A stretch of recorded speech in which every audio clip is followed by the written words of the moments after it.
Tuan SRG je. Tuan SRG. Tuan SRG. Sebab bagi saya Flash pun sebenarnya diorang power lah. Sebenarnya saya rasa rentak kita orang kot. Rentak kita orang macam hilang lepas semalam aku kena bantai dengan IG kat kan. So hari ni jadi macam lagi hilang lah gameplay sebenarnya. So personally saya pun tak tahu kenapa.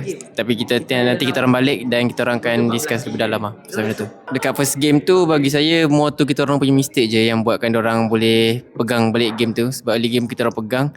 Kalau second game tu saya rasa cara kita orang control bush tu salah, and diorang dapat pegang bush turtle tu, and diorang dapat vision lagi luas lah untuk poke dan buat play tu lah. So adakah draft Team Ray hari ni berbeza lah daripada apa yang Team Asia sendiri jangkakan sebelum match? Sebenarnya draft tu kita orang tak rasa pun draft tu macam berbeza sangat. Cuma more tu gameplay kita orang yang teruk. Decision lagi kot. Sebab saya rasa decision still kelang kabut. And decision tu tak tepat. Tu bagi saya tu paling besar dia. Saya rasa decision making lah.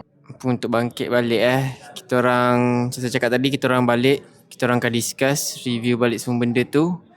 And kita orang akan training untuk minggu depan balik, untuk buat yang lebih terbaik yang fix masalah-masalah tu. Untuk fans FNC minta maaf banyak-banyak sebab kita orang tak boleh bagi kemenangan lagi. Kita orang dah cuba tapi mungkin kita orang pun cuba tak cukup, and kita orang akan lebih try hard lah.